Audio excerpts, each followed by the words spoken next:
Welcome to Friday. It's Friday, so that's good, I guess. Jack is along later today counting down the wrestlers of the week, but for now, here is your wrestling news. Tessa Blanchard has been fired from Impact Wrestling. WWE Stars are upset with the company's handling of COVID tests, and Ring of Honor responds to abuse allegations. The following is a one-sentence statement that was released just a couple of hours ago. Impact Wrestling confirmed that it has terminated its relationship with Tessa Blanchard and stripped her of the Impact Wrestling World Championship. So that ends Tessa Blanchard's run as Impact World Champion and her run with Impact in general. There have been some question marks around the relationship between Impact and Tessa Blanchard. She won the belt back in January at Hard to Kill. This was amid allegations of bullying levied against Tessa Blanchard from wrestlers around the world.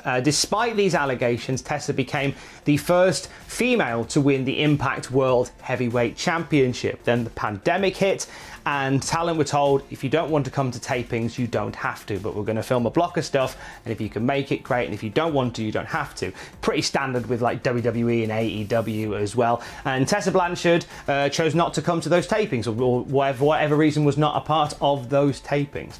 So she was off TV for 6 weeks. There were plans for her to be in the main event of Rebellion, which became a 2-week special event as opposed to a pay-per-view as a result of the pandemic. Tessa Blanchard's title defense ended up not happening at Rebellion. There was hopes that Tessa would be part of the tapings back in June. These would be tapings that would take the company up until Slammiversary. However, she ended up not going to that set of tapings either. We understand that Impact Wrestling reached out to Tessa Blanchard and asked if she could do some video promos to build her match for Slammiversary, a 5-way match for the Impact World Championship. For whatever reason, Tessa Blanchard did not comply with that request. PW Insider also reported that Tessa Blanchard was asked to drop the Impact World Championship, and she declined to come and do that as well. So consequently, we reached a point where Impact Wrestling and Tessa Blanchard have severed ties. It's relatively unheard of for somebody who is the reigning champion of a company to have their contract terminated in this way. But that is exactly where we're at right now. No world champion in Impact Wrestling. This does add some more questions to Slammiversary. Now, it was set to be, as we said just then, a 5-way match for the Impact World Championship. Tessa Blanchard defending against Ace Austin, against Trey Miguel, Michael Elgin, and Eddie Edwards. However, not only is Tessa Blanchard no longer part of that match as a result of her contract being terminated, but Michael Elgin won't be a part of that match either as a result of allegations against him. He has been suspended. So what form this match at Slammiversary will now take, we don't know yet. We know that weeks worth of TV have been recorded to take them up to that match. So there will be some retrofitting going on with the Impact tapings. That has already been happening this week anyway, as Joey Ryan, amid multiple allegations made against him, has been removed from Impact programming. He was meant to be on the show this past week and he was taken away from it. So we know they're currently sort of fixing the TV broadcasts to fit a new narrative, it seems, at least for the main event of Slammiversary. How that will shape up at the moment, as we say, we do not know. But when we know more, we'll let you know more about it as well. This week, Ryan Satin of Pro Wrestling Sheet reported that 3 people within WWE tested positive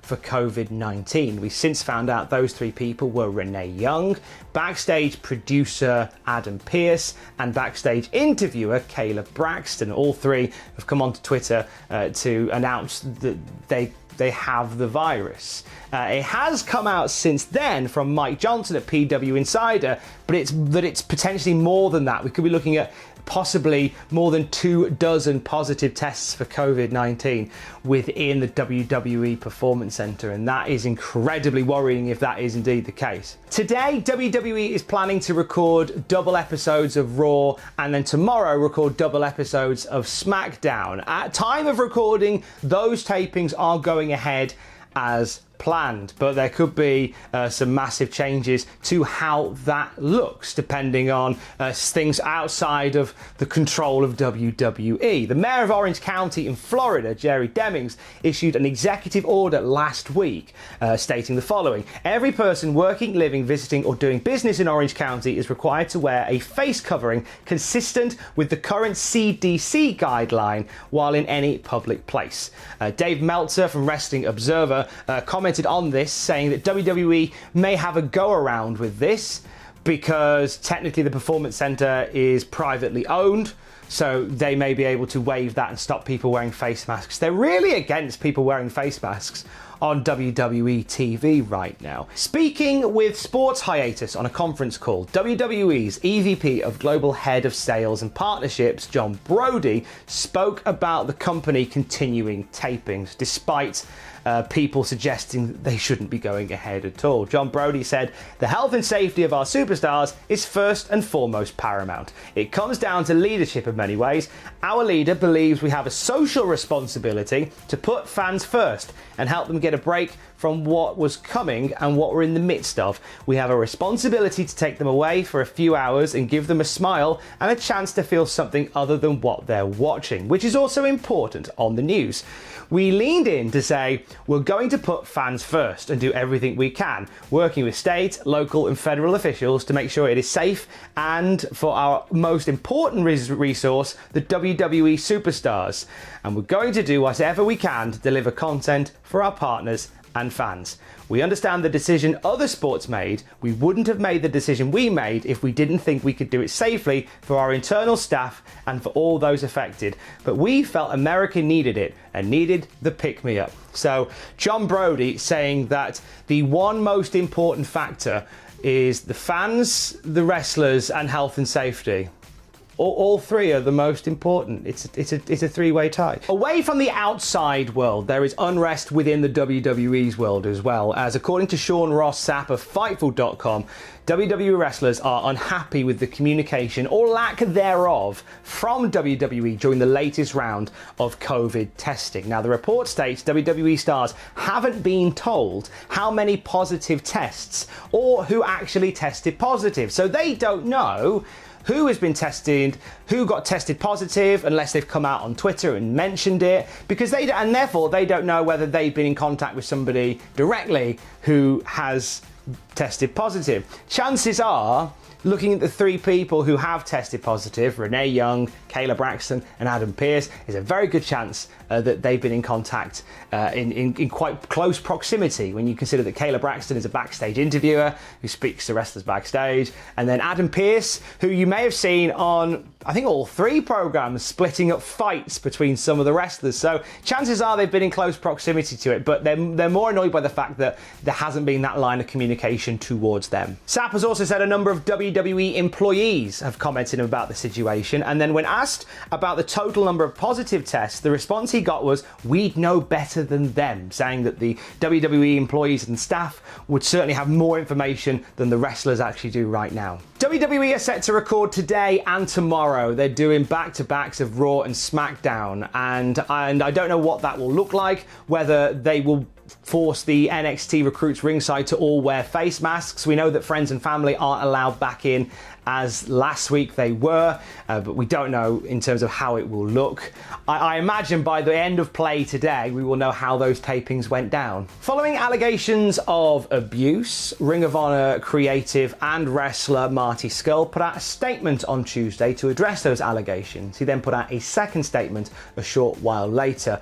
Ring of Honor have finally broken their silence on the movement that has seen people sharing their stories of abuse and harassment within the wrestling industry, and they say the following. Ring of Honor, we pride ourselves on the respectful and inclusive environment we have built, one that ensures all employees can work in a place where they feel safe and respected. We take these matters extremely seriously and have a zero tolerance policy when it comes to this type of behaviour. Ring of Honor has launched an immediate investigation into the claims made against its currently contracted wrestlers. We will update you on the investigation once it concludes. This comes at the end of what has been a pretty earth-shattering week for the wrestling industry, as the speaking out movement has seen hundreds of people stepping forward and talking about abuse and harassment within the industry, and there's been hundreds of allegations made against wrestlers from around the world. You can keep up to date with everything happening regarding this movement by following the hashtag Speaking Out on Twitter. And finally, WWE have unveiled a rather bizarre tagline for their next pay-per-view. So July 19th, we're seeing WWE Extreme Rules, or as it is now known, Extreme Rules, the Horror Show. Now, when you look at the logo, it doesn't actually inspire horror, does it? There's nothing about the lineup so far that inspires horror. Asuka defending her title against Sasha Banks should be very good. Drew McIntyre versus Dolph Ziggler should be very good. It does suggest, maybe imply quite heavily, that we will be getting a cinematic experience at this particular show, since Bray Wyatt has unearthed the Eater of Worlds Bray Wyatt to go up against Braun Strowman. There's a very strong chance we will see those guys fight at Extreme Rules, and there's a very good chance that they could make that a cinematic match, hold it at the Wyatt compound. It could be quite the horror show. Or maybe, or just maybe, it's a reflection on 2020, because I think if any year in the calendar deserves its own punchy tagline, it should be 2020, the horror show. That feels far too appropriate. Have a good weekend. Stay safe. Love you, bye.